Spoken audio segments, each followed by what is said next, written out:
Hello, hello, hello, and welcome to episode 337 of Prog Review. And today, if you've read the title description, I'm talking about Michael Brook and his album Cobalt Blue. I can't believe we've got this far without talking about Michael Brook. I've probably mentioned him before, but this is the first official Prog Review with Mr. Michael Brook.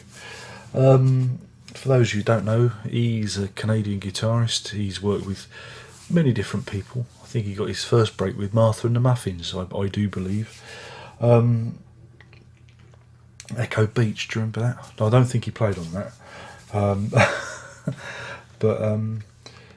Yeah, Michael Brook. Now, back in the day, a lot was written about Michael Brook in the press, and I was like, oh, I'm sick of hearing about Michael Brook. I was very cynical. Me, cynical? Can you believe that? And then I got tickets to see Sylvia and Fripp at the Royal Albert Hall back in 1992. My goodness, 1992. Sorry, 94, not 92. Why did I get 92 from? Is that the year of the album? Yeah. Ignore me. I don't know what I'm talking about. 94. That means Cobalt Blue would have been out for 2 years. But anyway, 94 at the Royal Albert Hall. And funny enough, Mr. Michael Brook was playing with the band. He's so good. He was the backup guitarist to Mr. Robert Fripp. And he also opened the show. He did a small one-man piece performance to the audience, and a lot of people were still milling around, but I sat there whilst the missus went off and got me a t-shirt and a programme, and I sat there open-mouthed as I watched Michael Brook perform, because he performs solo with a bank of pedals and whatnot, and he did all this looped music and it was all solo, and I thought, oh wow, that's where I want to get to, you know. I still haven't got there yet, and it just completely impressed me.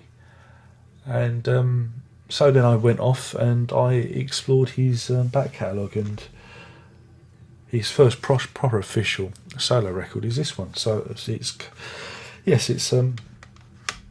12 tracks.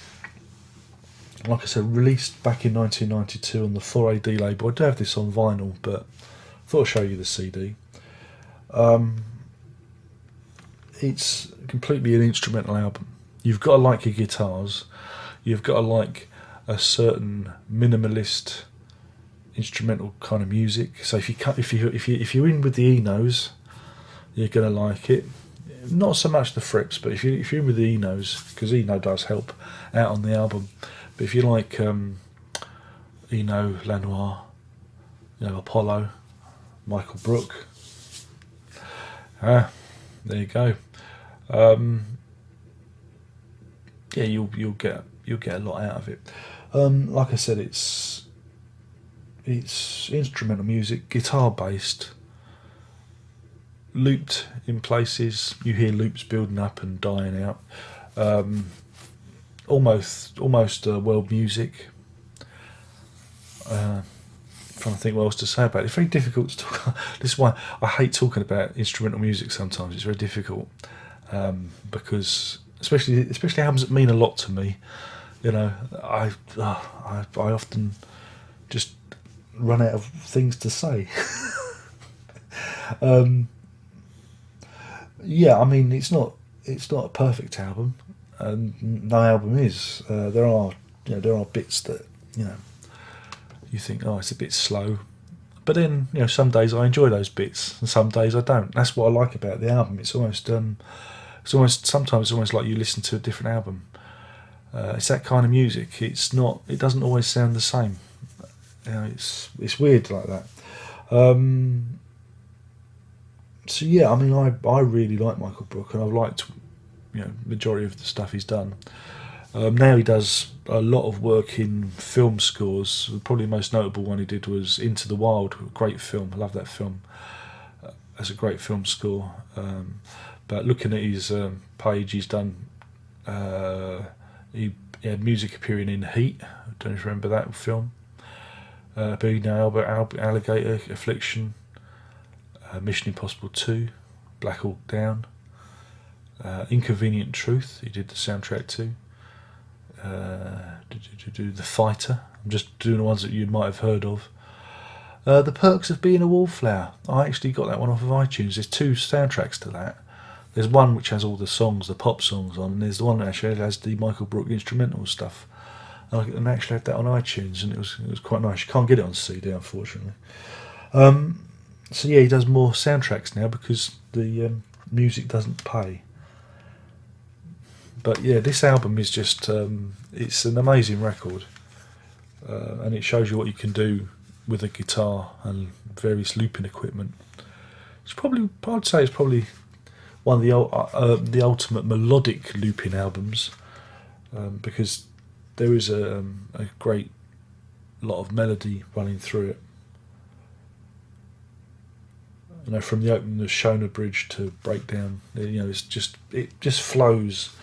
You know, it's got a great flow to it, and yeah, I mean, it's truly a great record.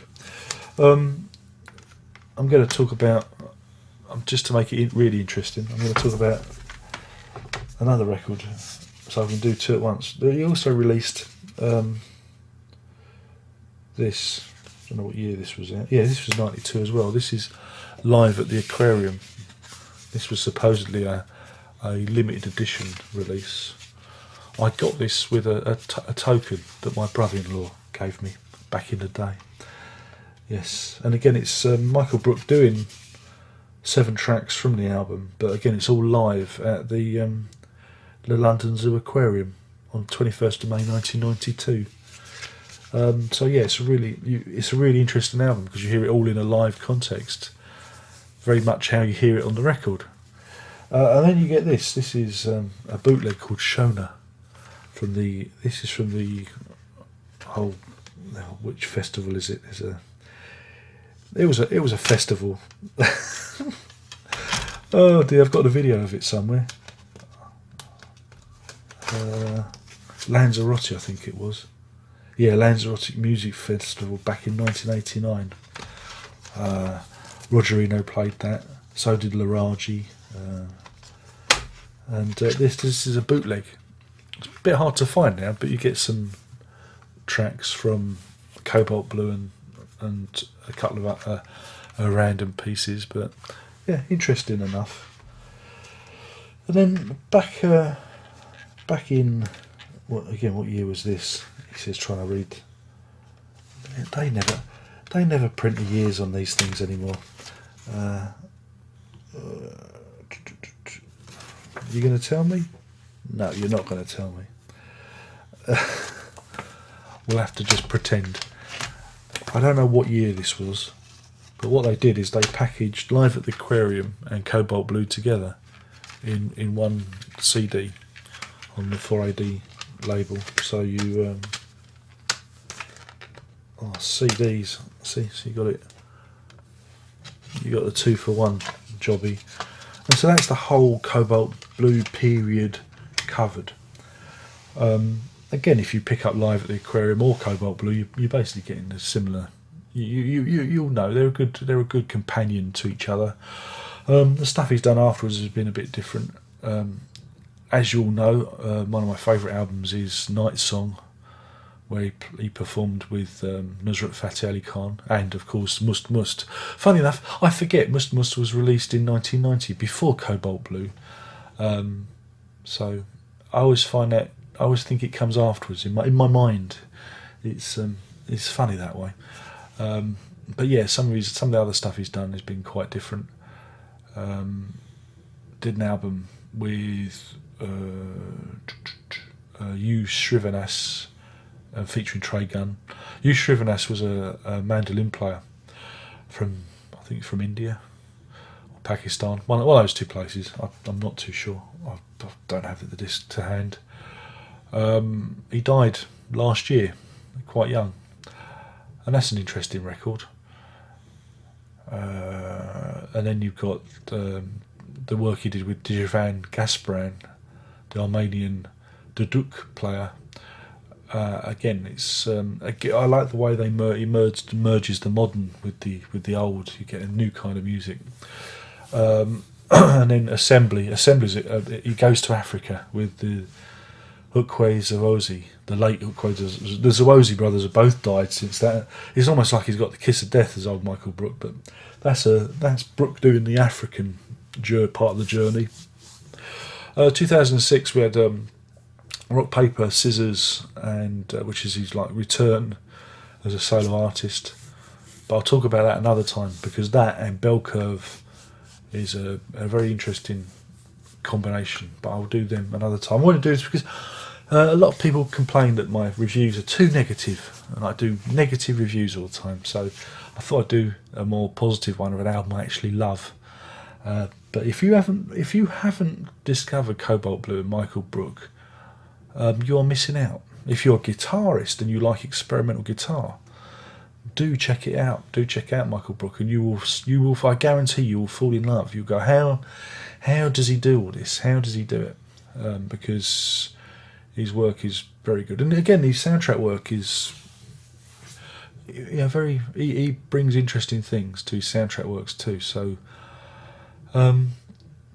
it's just a shame that he's not doing proper albums anymore. But hey, soundtracks can be effective as a medium. We'll go down that alley.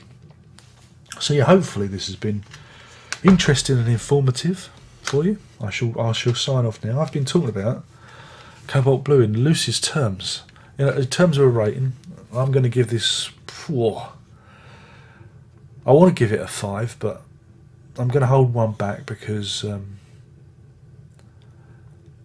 for some it may be a little bit avant-garde. It might be a little bit slow in places. So I'm going to give this 4.5. Yeah, that feels right. 4.5 slipstreams out of 5. That's 4.5 slipstreams out of 5. Though in my heart, I know it's a 5. But the rating things are just a gimmick, isn't it? Really, that doesn't really mean anything. On any day, it can change like the wind. So yeah, like I said, I've been talking about Michael Brook's Cobalt Blue. I nearly forgot that. It's early in the morning. Kids are asleep. Still on their holidays, so got to rattle these out, and that's it. Only one more thing to say, and you know what that is, and that is Prog on.